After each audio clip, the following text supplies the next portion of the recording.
Lecture du livre des Actes des Apôtres. En ces jours-là, depuis Milet, Paul envoya un message à Éphèse pour convoquer les anciens de cette église. Quand ils furent arrivés auprès de lui, il leur adressa la parole. « Vous savez comment je me suis toujours comporté avec vous, depuis le premier jour où j'ai mis le pied en Asie. J'ai servi le Seigneur en toute humilité, dans les larmes et les épreuves, qui m'ont valu le complot des Juifs. Je n'ai rien négligé de ce qui était utile pour vous annoncer l'Évangile et vous donner un enseignement en public ou de maison en maison. Je rendais témoignage devant Juifs et Grecs pour qu'ils se convertissent à Dieu et croient en notre Seigneur Jésus. Et maintenant, voici que je suis contraint par l'Esprit de me rendre à Jérusalem, sans savoir ce qui va m'arriver là-bas. Je sais seulement que l'Esprit Saint témoigne, de ville en ville, que les chaînes et les épreuves m'attendent. Mais en aucun cas je n'accorde du prix à ma vie, pourvu que j'achève ma course et le ministère que j'ai reçu du Seigneur Jésus, rendre témoignage à l'évangile de la grâce de Dieu. Et maintenant je sais que vous ne reverrez plus mon visage, vous tous chez qui je suis passé en proclamant le royaume. C'est pourquoi j'atteste aujourd'hui devant vous que je suis pur du sang de tous, car je n'ai rien négligé pour vous annoncer tout le dessein de Dieu.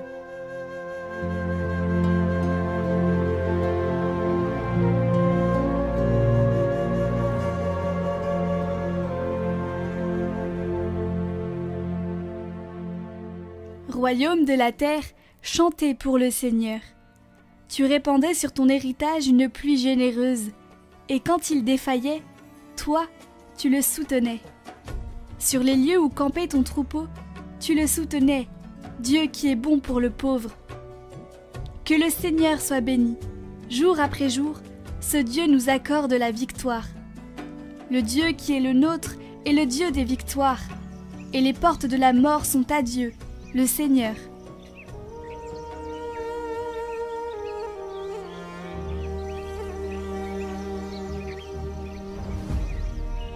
Évangile de Jésus-Christ selon saint Jean. En ce temps-là, Jésus leva les yeux au ciel et dit : « Père, l'heure est venue, glorifie ton Fils afin que le Fils te glorifie. Ainsi, comme tu lui as donné pouvoir sur tout être de chair, il donnera la vie éternelle à tous ceux que tu lui as donnés. Or, la vie éternelle, c'est qu'ils te connaissent, toi le seul vrai Dieu, et celui que tu as envoyé, Jésus-Christ. Moi, je t'ai glorifié sur la terre, en accomplissant l'œuvre que tu m'avais donnée à faire. Et maintenant, glorifie-moi auprès de toi, Père, de la gloire que j'avais auprès de toi avant que le monde existe. J'ai manifesté ton nom aux hommes que tu as pris dans le monde pour me les donner. Ils étaient à toi, tu me les as donnés, et ils ont gardé ta parole. Maintenant, ils ont reconnu que tout ce que tu m'as donné vient de toi, car je leur ai donné les paroles que tu m'avais données. Ils les ont reçues, ils ont vraiment reconnu que je suis sorti de toi, et ils ont cru que tu m'as envoyé. Moi je prie pour eux, ce n'est pas pour le monde que je prie, mais pour ceux que tu m'as donnés, car ils sont à toi. Tout ce qui est à moi est à toi, et ce qui est à toi est à moi, et je suis glorifié en eux. Désormais, je ne suis plus dans le monde. Eux, ils sont dans le monde, et moi, je viens vers toi.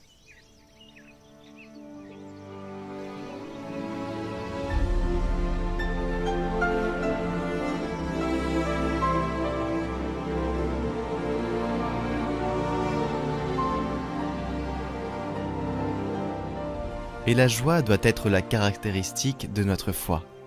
Même dans les moments sombres, cette joie intérieure de savoir que le Seigneur est avec moi, que le Seigneur est avec nous, que le Seigneur est ressuscité. Le Seigneur, le Seigneur, le Seigneur, c'est le centre de notre vie et c'est le centre de notre joie.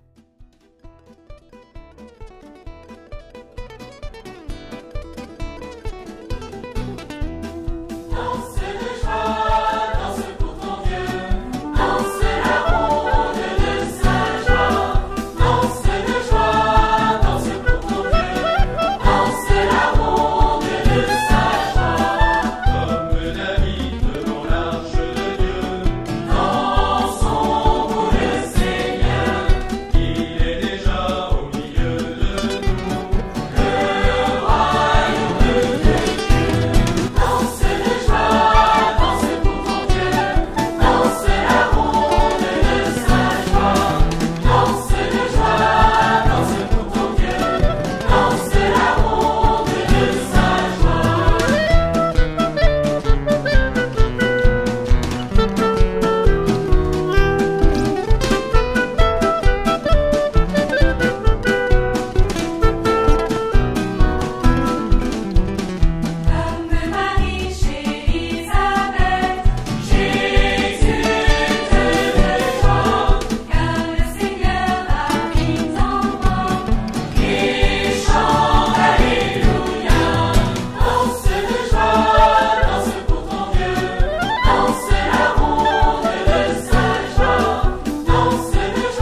N'oubliez pas pour ceux qui l'ont commencé, la neuvaine à l'Esprit Saint en lien en description et en haut à droite.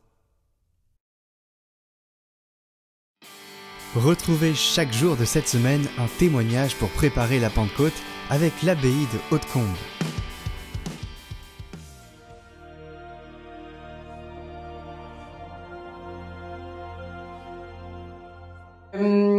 Donc moi je m'appelle Sarah, j'ai 22 ans et je vais vous parler de l'Esprit Saint, du Dieu inconnu, on l'appelle assez souvent comme ça dans l'Église catholique, un peu moins ces dernières années parce qu'on commence à comprendre vraiment qui est cette troisième personne de la Trinité, mais ça a souvent été ça, enfin un peu ce Dieu de, bon, l'Esprit Saint, d'accord, mais à quoi ça sert, qui est-ce que c'est, enfin voilà. Et donc c'est pour ça que je vais vous en parler aujourd'hui.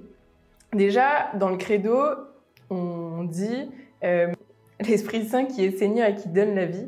Donc Seigneur qui est Dieu et qui donne la vie, c'est une personne. Et donc vraiment, c'est vraiment une personne en tant que telle dans la Trinité, de Dieu qui est Père, Fils et Esprit.